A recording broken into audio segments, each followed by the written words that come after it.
Adam, the White Hair Master. Season 2. Episode 31. After discovering the terrifying crime scene, the police quickly arrived to conduct an investigation. Officer Lee was one of the first to arrive. In addition to the 4 corpses that were beginning to decompose at the scene, the assassin left several other traces. From these clues, the police quickly found the identity of the perpetrator, but when comparing the results, Lee himself couldn't believe what was written in the report. The mysterious killer was identified as Casson, who was executed a long time ago. Looking at what was written in the report, the director of the police department also expressed doubts. He asked the forensic expert to check and compare the results of the scene examination again to avoid errors. At the same time, in his hand was a record confirming that he had executed the death sentence against Casson a few years ago. As for the evidence gathered, Lee was perplexed.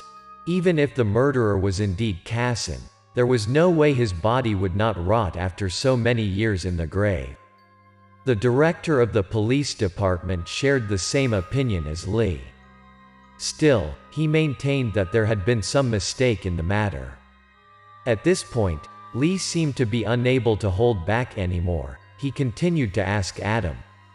In Lee's view, even if there was a way to bring Casson back to life, how could he keep his body from rotting for all these years? Usually, after a year, the body is entirely unrecognizable. After 3 to 5 years, almost the only thing left is the skeleton. Adam immediately explained to Lee that it was not uncommon for a body to last for years or decades. Certain conditions will lead to this.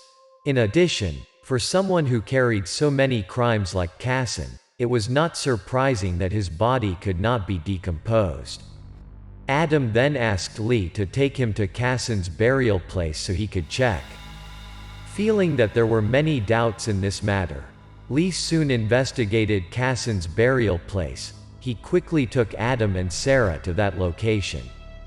Before leaving, Lee informed the local government, so the village headman was there to wait for Lee. He led Lee to where Casson was buried. On the way to the grave, the village headman told Lee an extraordinary story. That's Casson's grave that was suddenly dug up, and now his body is gone. Acting quite surprised at what the village headman had just announced, Lee felt more and more troubled by the day. He felt like he was walking in the middle of a thick sea of fog. But this did not surprise Adam, as if he had anticipated it.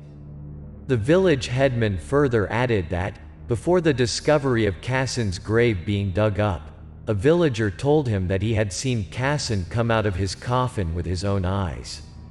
Adam almost paid no attention to this information. What he noticed was something else. He immediately asked the village headman why Casson's body was buried here and not in the execution ground. Faced with Adam's question, the village headman was startled, his demeanor unusually faltering.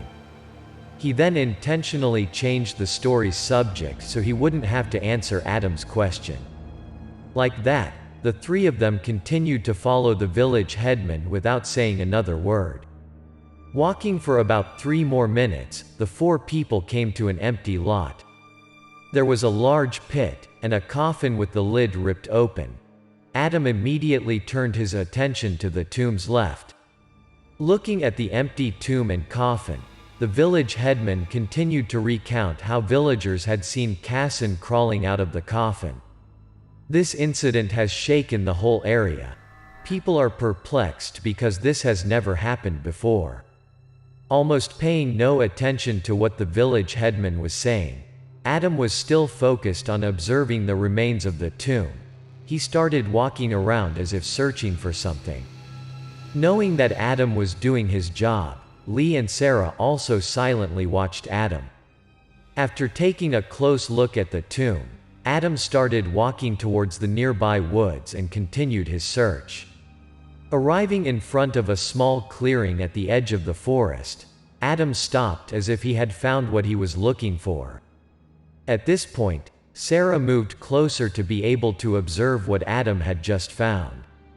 Looking at what he had just discovered, Adam said that the villagers saw Casson crawling out of the grave was not a fabrication at all. Someone had come here and performed summoning magic.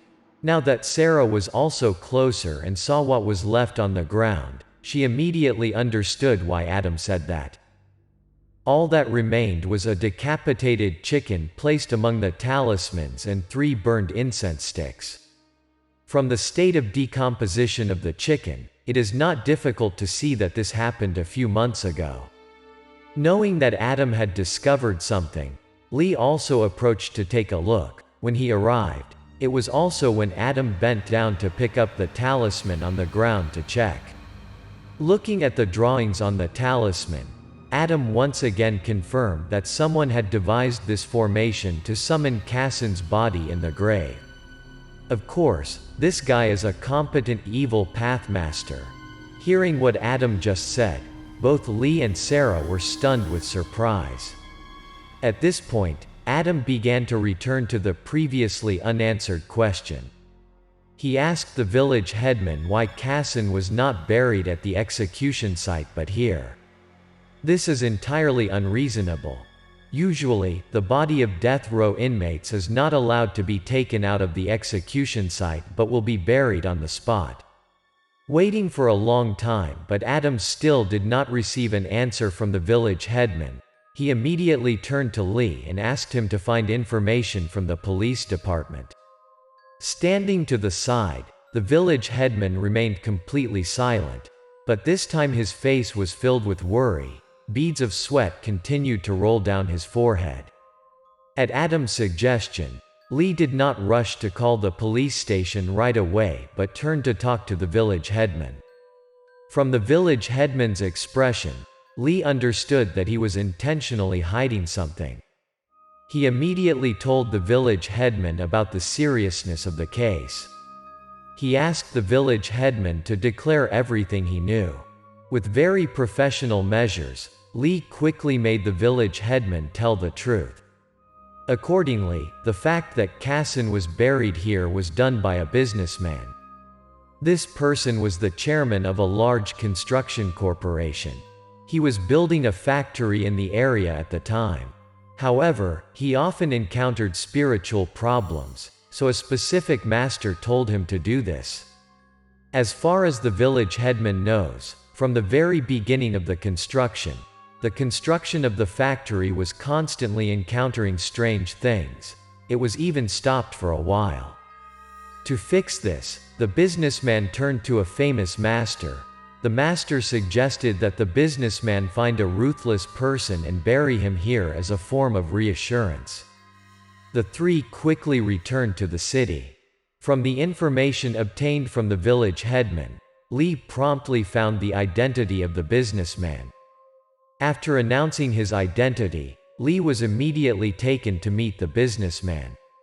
From the evidence obtained, Lee said that he is fully capable of arresting and investigating him for the act of taking the prisoner's body away from the crime scene. But if he cooperated and provided information about the master who asked him to do this, Lee would pretend to know nothing. In the city's criminal investigation circle, Lee is a famous person because he continuously solves many significant cases, especially he is not afraid of anyone. So more than anyone else, the businessman understood that Lee's words were not trivial threats. He quickly provided Lee with the wizard's address. After getting the address, Lee immediately went to the wizard's residence, an incredibly luxurious villa for the rich. Adam knew that he was about to face a hazardous person, so he advised Sarah to stay in the car and wait for him. Adam and Lee started walking towards the door of the mansion. Before knocking on the door was automatically opened first. Lee felt really surprised. Adam also showed some doubts. Maybe this wizard's ability is so high. Ignoring the momentary surprise, the 2 quickly regained their composure and slowly walked inside.